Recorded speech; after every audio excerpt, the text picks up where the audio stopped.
tenho 2 filhos maravilhosos, como todo pai coruja diz de seus filhos, ambos casados, o mais novo, mais recentemente, que é advogado, militante, também um grande entusiasta da advocacia, como eu fui ao tempo que também advoguei, e uma outra que é fisioterapeuta, que já me deu 2 netinhas, uma de 7 anos e a outra de 3 anos. Na minha época da advocacia, e veja que eu já estou na época de falar, na minha época, tempos passados, a advocacia era bem mais romântica do que é hoje. Os advogados praticamente trabalhavam sozinhos, eles que carregavam seus processos, tinham uma intimidade maior com o fórum do que hoje tem os grandes advogados.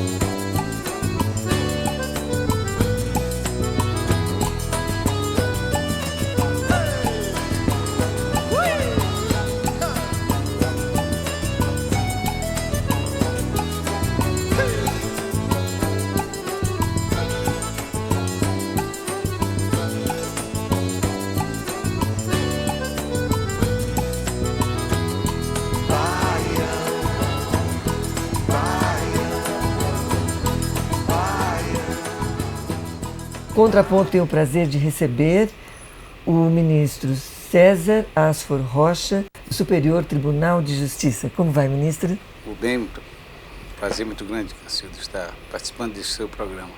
Pois é, o ministro do Superior Tribunal de Justiça, como já disse, Corregedor-Geral de Justiça Eleitoral e ainda cearense de Fortaleza. Ministro, como chama natural de Fortaleza, como a gente diz? Fortalezense. Fortalezense. Então, nosso ilustre fortalezense. Ministro, o senhor como Corregedor-Geral de Justiça Eleitoral, melhor do que ninguém, pode nos dar um balanço crítico das últimas eleições. Pois bem, o que elas trouxeram de diferente na atitude do povo? Olha, nós todos sabemos da existência, utilização de recursos espúrios nas eleições e não podemos ter a ingenuidade de querer acabar com isso, porque isso é uma prática profundamente enraizada nos nossos costumes políticos.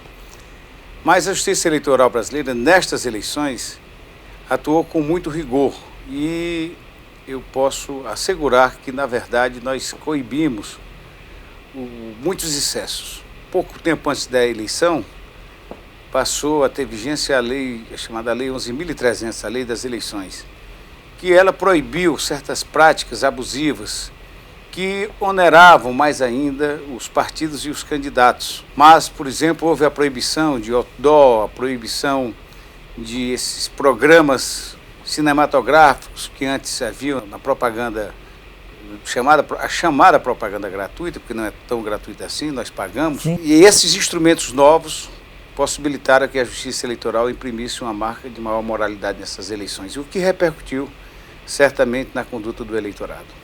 E com relação aos candidatos? Bem, muitos candidatos foram punidos com a aplicação de multa, punidos com a redução do tempo da propaganda.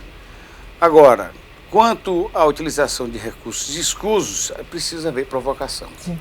Mas eu acredito que se houve, foi em uma quantidade muito inferior do que se deu em campanhas anteriores, dado que, como todos nós sabemos, houve até a instalação de uma CPI, que na verdade o seu principal objetivo era ver condutas apontadas como criminosas que serviram alegadamente para custear despesas.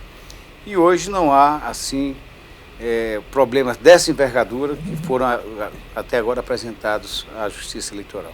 Ministro, vamos um pouco mais além. Com relação à imprensa agora, o senhor acha que ela teve uma postura diferente nessas últimas eleições?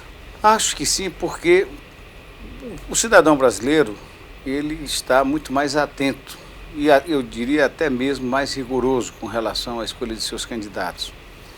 Isso é fruto, evidentemente, de uma consciência da cidadania mais forte. E o principal instrumento para isso tem sido a imprensa. O principal instrumento para isso tem sido a imprensa. A imprensa tem sido mais exigente, tem cobrado mais da Justiça Eleitoral, em alguns instantes de uma forma muito eloquente até, incisiva, o que nós vemos com muito bom grado, porque com isso nós ficamos avisados da existência de certas práticas. Eu acho que a Justiça Eleitoral tem que agradecer à imprensa pela sua participação, sempre com um bom propósito para uma eleição mais pura. Agora, sinceramente falando, ministro Asfor Rocha, a tão combatida Caixa 2, ela está morta e enterrada? Não, porque nós sabemos que a economia informal no Brasil, ela assume percentuais gritantes. E se é assim, no contexto econômico, isso vai repercutir em todos os aspectos da atividade humana. E evidentemente que ela existe, mas hoje os instrumentos para combater o Caixa 2, eles são muito mais eficientes, com a informática, com a interação que há entre diversas instituições, a Justiça Eleitoral, o Ministério Público, a Polícia Federal, a Receita Federal, o COAF, o Banco Central, tudo isso possibilitando a que haja uma maior troca de informações, o que certamente evita uma prática mais facilitada do chamado Caixa 2. Vamos relaxar um pouco. Eu estou ouvindo aqui o senhor falar como magistrado, como julgador. Vamos mudar um pouquinho de assunto. Sim. O senhor advogou durante muitos anos. O senhor não tem saudade, não, da advocacia? O senhor já esqueceu a advocacia aqui no meio dessa... Olha, eu advoguei por 20 anos, eu jamais podia pensar que eu pudesse ter uma outra realização profissional que não... Se não advogar. Fui advogado militante, sofrendo todas as vicissitudes que um advogado que milita, que atua, que vive da advocacia tem, todas as angústias que os advogados sofrem, as decepções com o constituinte, decepções muitas vezes com o próprio Poder Judiciário. Portanto, eu poderia jamais esquecer a advocacia e até mesmo me frustrar quando iniciei nos caminhos da magistratura. Contudo, a magistratura ela é também muito sedutora, porque aqui também nós podemos realizar um trabalho muito relevante. Sim. E conquanto me sinto muito realizado na magistratura, tanto que, se Deus me permitir, eu irei até o final do tempo constitucional consentido para que um magistrado continue em atividade, né? Eu ficarei. E não penso, sinceramente, depois eu vou desfrutar do ócio. Se ambos quando terminam, coração chora saudoso. Eu ainda me acho muito vinculado a esses anseios dos advogados, tanto que eu já estou aqui no tribunal há quase 15 anos. E todos os meses há um encontro, uma reunião do Conselho Federal da Ordem dos Advogados, em que isso ocorre mais ou menos na segunda-feira de cada mês, e há um almoço para o Conselho Federal e alguns convidados. Todos os meses eu compareço. Sempre, assiduamente. Eu tenho a concepção de que o advogado é o juiz do juiz. O advogado é o juiz do juiz. Então, isso serve para corrigir condutas, para corrigir avaliações. Acho que me aprimora até mesmo nos julgamentos aqui no tribunal, porque o Constituinte é sábio quando diz que os tribunais eles são integrados por magistrados integrantes da magistratura de carreira, pelos membros do Ministério Público e pelos advogados. Porque cada um traz as suas experiências, as suas vivências e, evidentemente, é mais conhecedor das angústias de cada um desses profissionais. Então, eu tenho muito presente essas angústias, por isso que eu, com muito gosto, todo mês eu participo, o que me faz não me esquecer da advocacia, mas também já retirei do meu espírito qualquer ideia de que possa um dia voltar a advogar. Ministro, a recente decisão do TSE, agora, se não me engano, salvo engano, o senhor foi o relator, sobre o critério de distribuição do fundo partidário, que gerou muita discussão, inclusive. Qual o fundamento daquela decisão, ministro? O fundamento em si? Olha, é o seguinte, curioso observar que foi feita uma interpretação de uma norma de 1995. Então, muita gente vai estranhar o seguinte, por que uma norma de 1995 vai ser feita uma releitura? Isso quebraria qualquer linha de programação financeira feita dos partidos. Isso traria uma novidade muito impactante do ponto de vista econômico para os partidos, o que, de certa maneira, tal ocorre. Agora, acontece que esta regra referente ao fundo partidário, ela decorre de um outro dispositivo contido nessa lei, que estabelecia a sua vigência só para depois de 10 anos, que é o estabelecimento da chamada cláusula de barreira. Tá. E esse dispositivo que estabelecia a cláusula de barreira foi examinado pelo Supremo Tribunal Federal em 2 ações diretas de inconstitucionalidade, e aí o Supremo entendeu que esses dispositivos eram inconstitucionais. E por conta disso teve o efeito dominó, passou a ter repercussão na distribuição do tempo de utilização da propaganda gratuita pelos partidos, da propaganda eleitoral, e também no que diz respeito à distribuição do fundo partidário.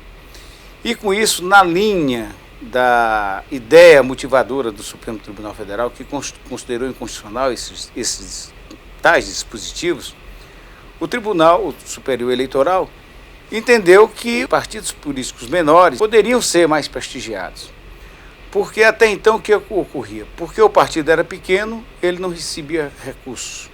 E como o partido não tem recursos, ele continuava pequeno. Então era um círculo vicioso. Era certo. como se o cachorro estivesse atrás de morder o seu próprio rabo. E o tribunal entendeu que os partidos pequenos, uma cota, uma parcela do chamado fundo partidário, deveria ser distribuída igualmente para todos os partidos, já que outra parcela é distribuída em razão do número, primeiro, do número de deputados que o partido tem na Câmara Federal, e segundo, em razão da história do partido, pelo menos em 2 eleições consecutivas. Pois é, ministro, mas então agora nós queremos saber como nós, cidadãos, fazemos para denunciar um candidato, por exemplo. Tem que ir à Procuradoria da República e apresentar a denúncia. A Procuradoria é quem tem a iniciativa, a não ser diretamente uma provocação à Justiça Eleitoral, um fato concreto, ou então, mas a Procuradoria da República ela estará apta a provocar a Justiça Eleitoral. E pode, inclusive, essa denúncia, vamos dizer assim, pode ser feita fora época de eleições. Ah, sim. Qualquer tempo. Se bem que a repercussão do ponto de vista eleitoral é durante o processo eleitoral. Muito bem. O processo eleitoral. Porque senão ia causar uma intranquilidade muito grande nas relações políticas. Muito bem, agora nós já sabemos. Bem, nós vamos interromper alguns instantes desse nosso primeiro bloco, conversando aqui com o ministro do Superior Tribunal de Justiça, César Asfor Rocha. Daqui a pouco nós voltamos.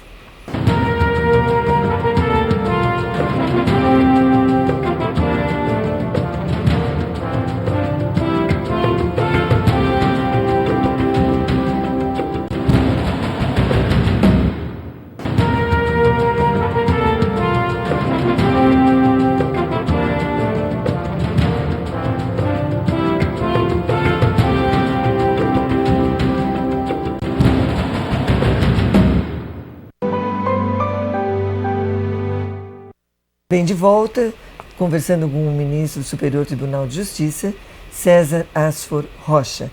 Ministro, há pouco tempo atrás, o analfabeto não podia votar. O senhor estava de acordo com essa restrição? O que é o analfabeto? Analfabeto é quem sabe assinar, ou analfabeto é quem não sabe ler? Eu acho que o meu entendimento é que deve se possibilitar a um aspecto maior da população a possibilidade de participar dos destinos do país. Um partido faz diferença para o eleitor ou ele vota na pessoa, no candidato?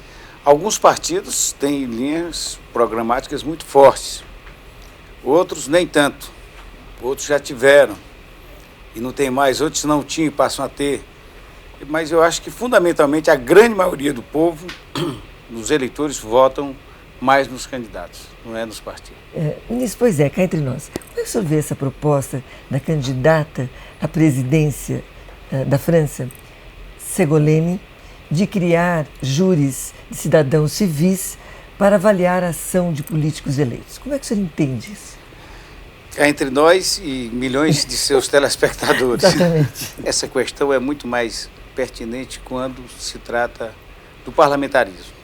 Mas eu acho que do jeito que está aqui hoje no Brasil, com os mandatos por 4 anos e com a possibilidade, inclusive, de os governantes sofrerem impeachment, Sim. dos deputados, dos congressistas poderem perder os seus mandatos por condutas ilícitas, eu acho que nós já temos um mecanismo para expurgar, ainda que no meio de um mandato, quem não está honrando o que o povo lhe concedeu, a confiança concedida pelo Muito povo. bem. Ministro, o senhor tem uma obra publicada sobre direito e medicina. Pois bem, qual é o mais relevante aspecto jurídico da medicina? O senhor pode nos dizer? Olha, essa é uma obra coletiva. Várias pessoas participaram da elaboração dela. A mim me coube cuidar muito do dano moral decorrente de ilícitos cometidos por médicos de uma maneira geral. Ou por médicos, ou numa operação de medicina, médico, hospital, defeitos de equipamentos. O aspecto jurídico mais relevante que eu tenho é exatamente a responsabilidade civil do médico, que é muito bem cuidado nesse livro, não na parte que me tocou, mas pelos outros que escreveram essa obra. O senhor se sente assim, usufruindo a vida como gostaria ou como deveria? Se a esperança frustrada, ou ela quando ainda havia... Não pelo seguinte, estou muito satisfeito no trabalho que eu desenvolvo como magistrado, mas é uma vida de muitas restrições. Todos os magistrados sofrem muitas restrições na vida, porque muitas vezes eles não podem ter a conduta que um cidadão comum tem. Sim. E que fica até bem no cidadão comum, mas que é muito criticado quando é feito pelo magistrado. De maneira que, ainda que muito feliz na minha atividade profissional, mas é à custa de muito sacrifício pessoal, de muitas renúncias que são feitas, como todos os magistrados fazem, a sua própria vida. Ter a coisa desejada ou não ter a coisa querida. O que o senhor entende mais firme? O que verga, mas não quebra, ou o que quebra, mas não verga? Essas duas atitudes, elas têm que ser utilizadas ao longo da vida. Em certas circunstâncias, a gente não pode abrir mão de princípios. Então, aí perde, mas manteve os princípios. Aqueles princípios que, se forem renunciados, importam na própria perda da identidade.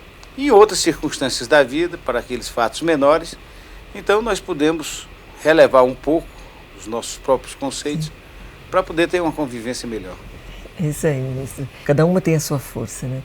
E quanto à rotina do STJ, o que mais lhe atrai? O que mais me atrai aqui é... Nós somos muito seduzidos, primeiro pela quantidade de processos que tem, o que muitas vezes nos assusta, porque a média do ano passado de julgamento por cada ministro foi cerca de 10 mil processos. O tribunal julgou cerca de 300 mil processos no ano de 2006. Então, isso é um desafio muito grande. Agora, nos estimula muito a participar de uma discussão para estabelecimento de teses jurídicas que têm repercussão na vida das pessoas. Esse é o maior desafio. E, na verdade, é o trabalho mais sedutor, conquanto seja de maior responsabilidade, porque nós sabemos que dessas nossas decisões haverão repercussões imensas na vida das pessoas, em todos os aspectos. Contudo, é isso que torna o trabalho mais atrativo. E o que mais o abomina?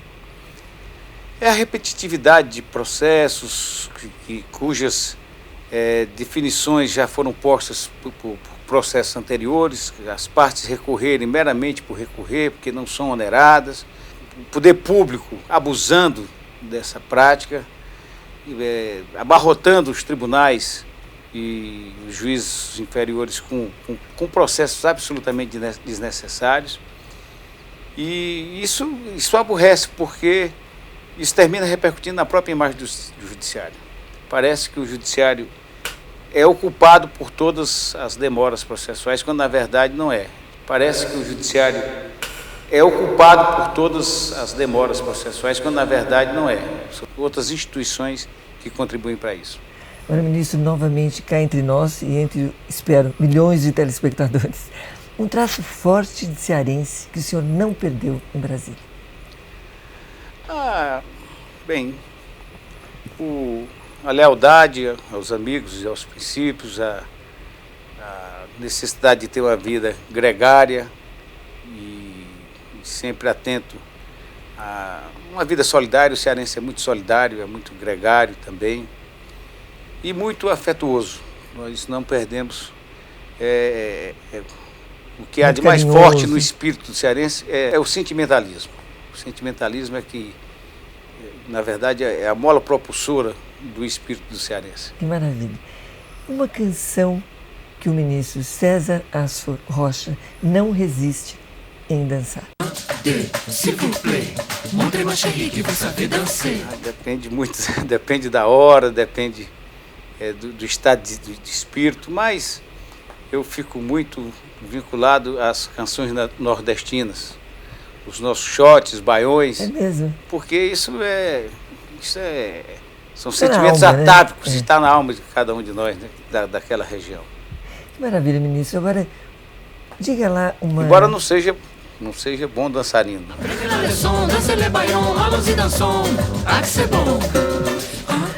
Um recado aos estudantes de Direito para nós terminarmos a nossa entrevista. É que eu costumo estimular os estudantes de Direito a irem pela vida jurídica, pela advocacia, pela magistratura, pelo Ministério Público, pelo ensino jurídico, porque é um mundo fascinante. Além de ser hoje, talvez, o que ainda tenha uma maior perspectiva de sucesso profissional, é, sobretudo, aquele que mais engrandece o espírito do homem, porque aqui, nesse continente jurídico, nós temos contatos, muitas vezes, com questões filosóficas muito, muito profundas, e isso tudo aprimora o espírito de cada um de nós. E agora, realmente para finalizar, um recado aos apaixonados pelo direito. Que continuem apaixonados, porque tenho certeza que será sempre uma paixão correspondida. É gratificante, ministro? Muito. Graças a Deus.